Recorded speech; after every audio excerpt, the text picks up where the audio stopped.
You know who I haven't been hearing a lot about lately? Hillary Clinton. So, I for some reason felt compelled to go back through the last 25 odd years or so of pop culture Hillarys. Don't talk for 1 second. And go, I hate her so much. They couldn't even do it for a second.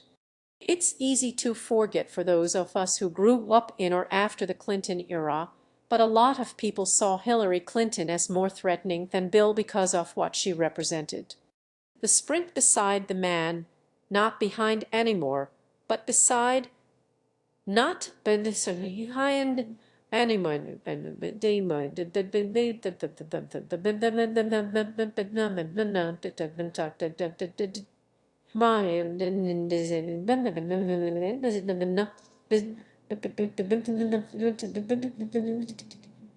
It was unprecedented, for instance, for a first lady to identify herself as a career gal, like stuff like this. I suppose it could have stayed home and baked cookies and had teas, but what I decided to do was to fulfill me profession. Is to stay as ed person so to hell how show he po oh so. But it wasn't just that. The Clintons pitched themselves almost as like a two-for-one deal. That wasn't something dreamed up by the media, although they did focus on it. If Bill were ever incapacitated, I would assume the presidency. And full concession, a full half of this ish will be more or less the history of Hillary on so. But that in and of itself is an interesting history worthy of discussion. Go ahead, don't vote for him. I'll be fine. I have a job. I have a lawyer. Jan Hooks was the first Sil Hillary, despite having left the main cast by the time Clinton took office. She played Hillary up until Janine Garofalo took over very briefly in the mid-90s. One of the earlier sketches positions Hillary as the popular one, where Bill isn't as well liked. Could you say that Somalia and Haiti were your idea? It would really help a ton. Everyone loves you. How times change, and a James Carville, played by John Malkovich, tries to get her to run against Bill in 1996. Hillary, I'll see you in 96 minutes. Although this sketch does end with surprising sincerity. Yes, there was a time, albeit brief, where the Clintons were depicted as being in a loving marriage. I love you. And I you. Hey, good looking. Wanna go check out the Lincoln bedroom? That didn't last too long. The early Clinton years was where we started to see over-ambitious, power-hungry Hillary. I happen to be the co-president of the United States of America. Difficulties with her push for health care reform eventually had soul framing her as being in over her head. How's that health reform plan coming along? Well, it's difficult to I thought so. You don't have a clue. And we even have Bob Dole putting Hillary in her place. So why don't you run along and whip up a batch of chocolate chip, oatmeal raised macaro or schmallow treats, or whatever you make, and keep your nose out of things you know nothing about. Yeah, that's what you get for pushing for universal health care, you harpy. Not long after that, we start to see the sort of honeymooners dynamics start to develop, with Hillary being quietly annoyed by her doofus husband. I like sex. Hot, stinky sex. All right. But when independent from Bill, most portrayals from the early Clinton years, the ones that weren't explicitly partisan anyway, remained surprisingly respectful. Hillary Clinton has revolutionized the role of the First Lady in this country. There's an episode of Step by Step where she goes to Susan Summers' salon to get a haircut, and everyone's like, "Yay, it's Hillary." That's why Mrs. Clinton wants him to do her hair. Really, that's fantastic. In an episode of Rosen, she shows up to thank Rosen for defeating a bunch of terrorists. It takes a village to raise a child, but just won't a cookie like you to whip a bunch of terrorists. Hot damn, this show got squirrely. Well, evidently, we've landed on a world where women err in authority and men are relegated to a second-class status. There's also an episode of Sliders where the world they slide into is a female-dominated dystopia. President Clinton. Of course is a mean Clinton. Who else? I feel sorry for the press. You married to that loudmouth. I like how the guys air like yeah, that loud mouth, and then they see they're reliving under the matriarchy. My fellow Americans. Yo, yo, yo, yo, yo, yo. Wah, wah, wah, wah. I speak to you tonight from the White House. Wait a minute. If we reliving under the matriarchy, why did she take Bill's name? Shouldn't it be the other way around? Also of note, all of the aforementioned besides Sull and many yet to be discussed portrayals are played by the same woman, Teresa Barnwell, who's been making it as a professional Hillary impersonator for 23 years and is still going at it. Pokemon, go to the polls. If you saw that Hillary stank memes viral video. Oh, I'm sorry, army memes too dank for you. Don't let your memes be dreams. Yep, that's her. She even has a lock on the domain Hillary Clinton impersonator.com, which has lovely site design by the way. So we can probably guess who she's rooting for in 2016. Rooting for in so we when production probably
so she can keep working.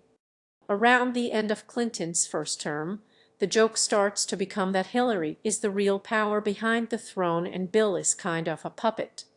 But the ones in charge are plain to see. The Clintons, Bill and Hillary. This one's relevant because this is the original line. But the one in charge is plain to see. It's Clinton first name Hillary. And all evidence appears to have been erased, but I swear it was Hillary alone in the chair who swivels around in the original version. And that's why there's a chair swivel, because the joke doesn't really work with Bill in the chair. It's not like a reveal. We know Bill's president. But unless some prescient, enterprising young soul taped it back in the 90s and still has those, that bit with Hillary in the chair is probably lost to the sands of time. So just take me word for it. We saw this joke again in Pinky and the Brain. In one episode, Bill is entering his 377th term as president, and we are about to go to war with Canada. You think you can mess with a commander-in-chief like that? I'll show you who's boss. Oh, excuse me, Hillary. We've got a situation here. I'm on it, Bill. In another episode, they have an almost Fred and Wilma dynamic.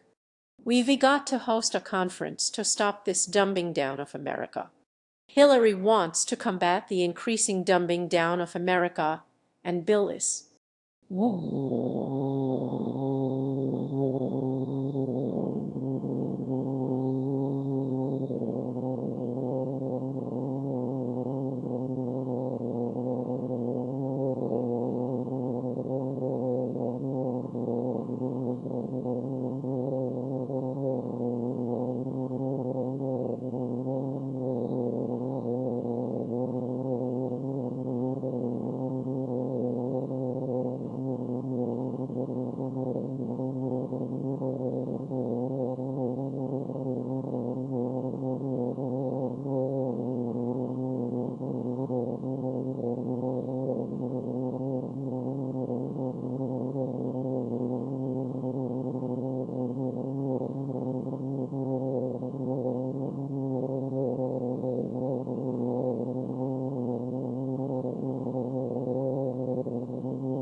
Worst of all, people actually think Pauly Shore is funny. I don't rock me world. Hey, buddy, the Dumbesterhode's scholar. But it turns out that a Macarena parody called the Schmitzquen is what's making everyone dumber. You think Pauly Shore is funny. Doesn't everyone? Buddy. Whoa, these shows really had it in for Pauly Shore. She's there again in an episode of Freakazoid, acting basically as co-president. Do you come in peace or war? And she also has like a weird Jack Nicholson Joker face that I'm not sure is intentional, so I'm not really gonna read into that. But then came the Lewinsky era.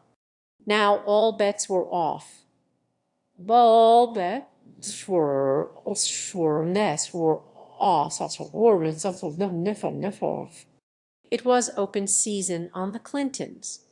Most Hillarys of this era begin and end with being coldly annoyed with Bill, either openly, Bill,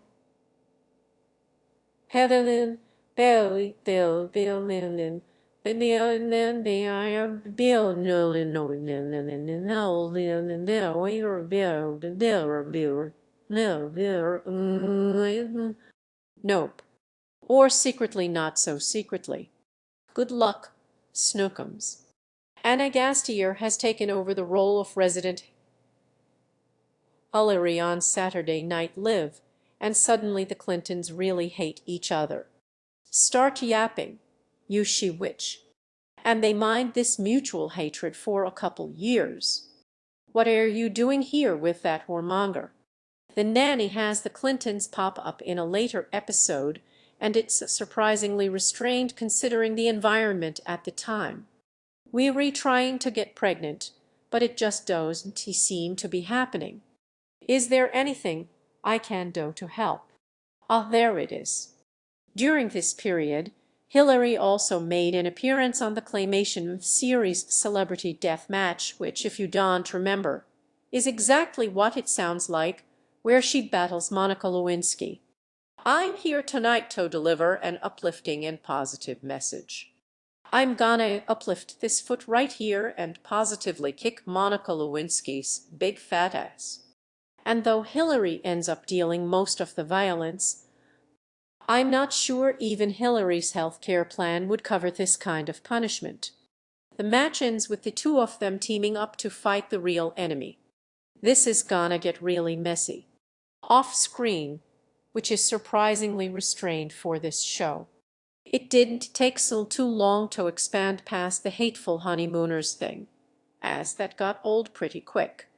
About a year after the Lewinsky scandal broke, Sol started grafting to a more sympathetic light towards the Clintons, such as one famous sketch where the Clinton clan promises not to gloat about their enemies' failure to take them down. As you can see, we re not drinking champagne. That would be gloating. We re just drinking beer. And it's not even good beer. It's Pabst Blue Ribbon. Or another where she gets a special call from Barbara Walters. Are you aware of the part about the phone sex? Oh yeah. Well, I was wondering if you'd like to try a little experiment. I'll be the man. Poor Hillary needs to get laid. 'Cause men can do whatever they want and everyone still likes them, even if it is over the phone. Although they didn't to ditch the honeymooners dynamic entirely, as after Hillary won the seat in the Senate, we got this sketch. I am leaving and you want to see me for 2 months. Don't you even want to say goodbye? Goodbye. Although this one was one of the more prescient. All I'm saying is, y'all are never gonna get tired of us. We like the Sopranos in a pickup truck. We got scandals and crimes out there y'all don't even know about yet. During the Bush years, media mostly moved on from the humor of the Lewinsky era, with now Senator Clinton allowed to just, exist as another senator. Some of the time, with the exception of that honeymooners dynamic that still popped up on occasion. I was in meetings all day. Bill. Oh, in this 2005 episode of Robot Chicken, for instance, Monica Lewinsky jokes apparently aren't super dated. But then came the 2008 presidential primary, and with Bill no longer really relevant, shit starts getting weird again. Most notably in a 2007 episode of South Park called The Snook, in which terrorists managed to plant a nuclear bomb, well,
well, in her, in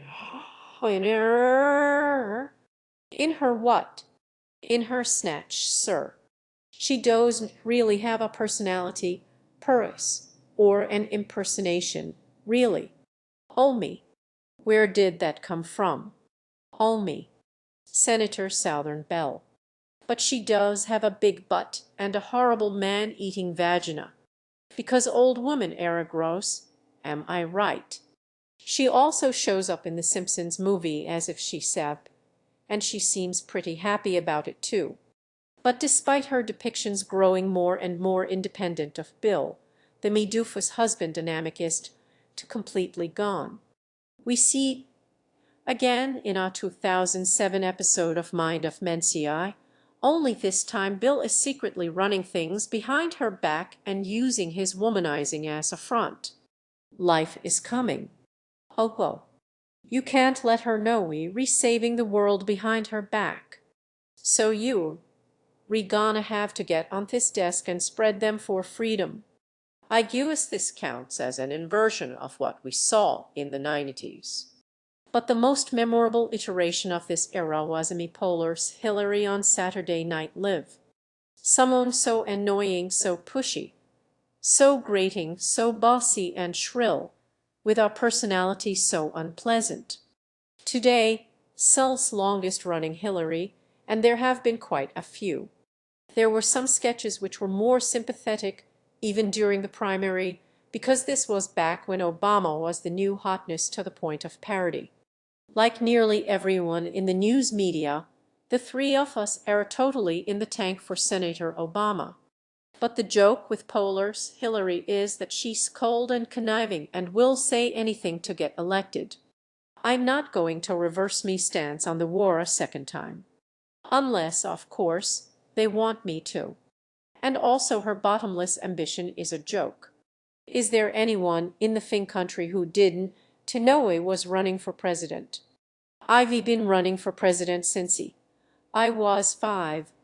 The real deal did show up at one point after a sketch, and it was really pretty awkward because it was so obviously tacked on at the last minute after a sketch that was not terribly sympathetic to her.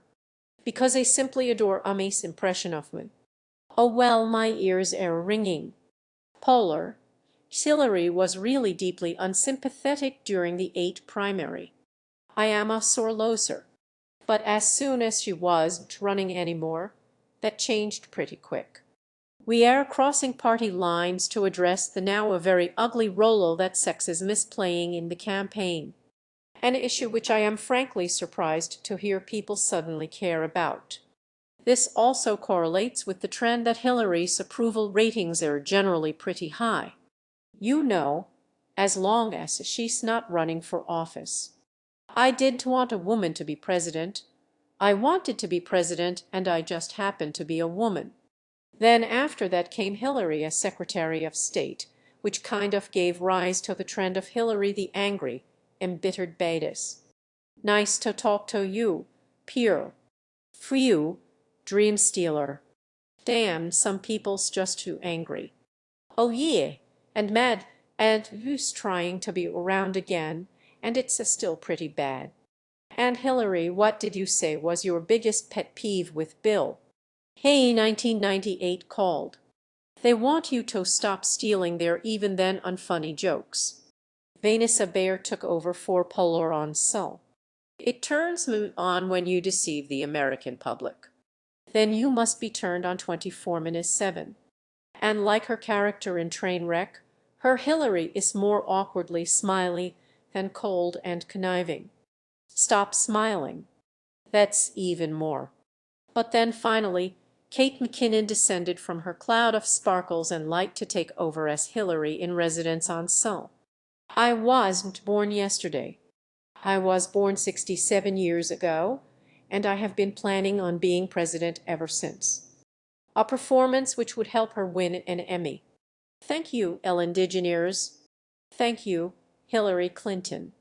Unlike Poehler's Hillary, McKinnon's is more defiant. 11 hours, baby. It couldn't break man, they never will. She plays Hillary as less a calculating politician than a Saturday morning cartoon villain from the 80s. Citizens, you will elect me. I will be your leader. She kind of reminds me of Invader Zim, Lord of Humans. I will rule you all with an iron fist. Oh, Huma, why won't the people just let me lead? Maybe that's why she's my favorite of the Hillarys. I will destroy him, and I'll mount his hair in the Oval Office. Real Hillary came back again, but this time it was actually charming instead of awkward, because it wasn't attacked on puff piece, but an actually written out sketch. You are really easy to talk to, Vol. Oh, thanks.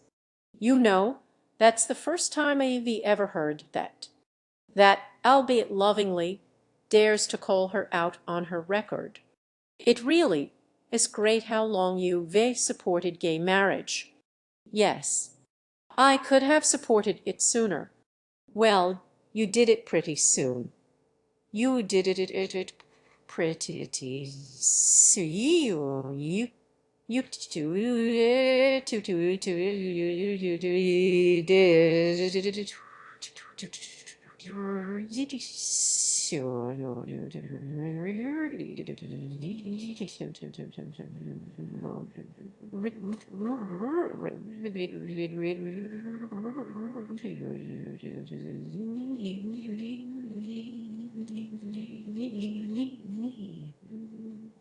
could have been sooner. Kate McKinnon, best Hillary, long may she reign. Because I've got clones to the left of them and jokers to the right, and here you are, stuck in the middle with me. There's no consistency with Hillary's imitators. Look at someone like Bill Clinton, or George Bush, strategery, or Barack Obama, or Sarah Palin. It just goes to show that anyone can be president. Anyone. Anyone. There's an attempt to capture their inflection. Not so with Hillary. Even career imitator Teresa Barnwell doesn't really capture her effect or manner of speaking. Anna Gastier waffled between actual impression. The new Hillary is motherly and warm, and generic angry woman, but was more often the latter. Kate McKinnon's was more of an impression at first, before it eventually evolved into the cartoon villain Hillary. But as a relatable woman on a couch, hello. In a discussion on celebrity impressions back in the 90s, Dana Carvey once said that by the end of his tenure at Sun, his George Bush impression had basically turned into an impression of the original impression. 400,000 brave Americans await me order to annihilate Iraq. And you see that in the Hillarys, especially Paulers and Canons. Yes, it does, my sister friend. They aren't really impersonating a person, but an idea of a person. By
I invite the media to grow a pair, and if you can, I will lend you mine. But what is that idea? Actually, you know what. Don't answer that. Thanks for watching.